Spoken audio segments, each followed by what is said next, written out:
interested in Noah Barton, and I like thinking about Noah Barton next to Susan Sontag and the way in which they influence each other, and even Eve as well. And I thought maybe you might say there's something about all three of them in terms of making mistakes, in terms of being uneven, in terms of their own relationship to a kind of creativity, whether it's writing a novel or making a film, or even the way in which Bart did his doodling, or hoped to write a novel, or pasted things together, and Eve with all kinds of weird crafts she got involved in, as well as her poetry and fat art and thin art.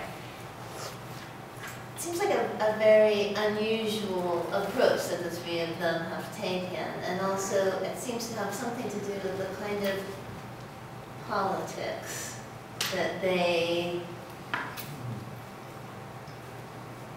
that has outlasted them, in a sense, in a really intriguing way to me. Of course, Bart was accused for not talking about '69 and not being political enough as well. I guess Eve would not be accused of that, but she might be accused of not using enough Foucault or doing the right kinds of politics. I thought maybe you could say something about unevenness, creativity, and I think the point here is that we all gain, don't we, from the richness of dialogue. The temptation of a criticism which expects everybody to be exactly the same is what we need to resist. If Eve wasn't interested in, very interested in Michel Foucault, and nor was Susan Sontag, the world isn't short of people who've written fabulous stuff on Michel Foucault. It's not necessarily a fault for which one hurls a book out of a window because it doesn't reference Michel Foucault. Foucault's been an enormously important figure in my life, I have to say, in all sorts of ways. But the older I've got, I've found that different areas of Foucault interest me much more than others.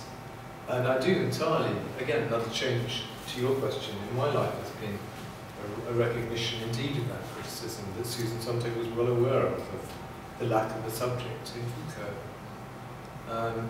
His own hostility to the well, not only his, but his generation's hostility to the biographical. If ever there was somebody whose work needs to be read against a biography, it's Michel Foucault. And that still hasn't been done. The lives, the three biographies of Foucault are all wretchedly bad books, alas. In some ways, they don't tell, wretchedly bad is too strong a statement, too strong in fact. I'm mindful something for this will be recorded. Any informal discussion. Good idea, something very wasn't it? different. Of course. Sorry, writers of those books. We can edit that bit, that's it keeps cutting out anyway, so don't worry.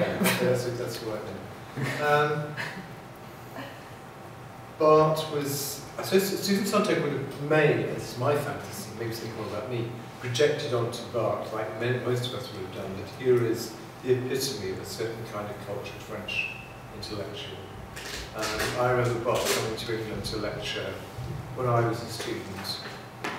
He spoke very fast, very quietly, and my French isn't that bad, but it ain't that good. I really was totally lost within a minute. He was extraordinary, he was obviously evidently, he was an intellectual of the first order, and one wouldn't necessarily therefore expect him to be somebody one would turn to for political advice, any more one would expect him to be able to bake a cake. Or to stitch beautifully, if he happened to be able to He was a stitch horrible beautifully. cook. Well, he was a horrible cook, yes. He writes about that. But, well, I guess what I wanted you to say was the strong politics that maybe comes out of that position. But with Susan Sontag it was different, because Susan Sontag really was a writer and, say, an artist. It's a different term, but she wrote fiction all her life. Some people say very, very important fiction.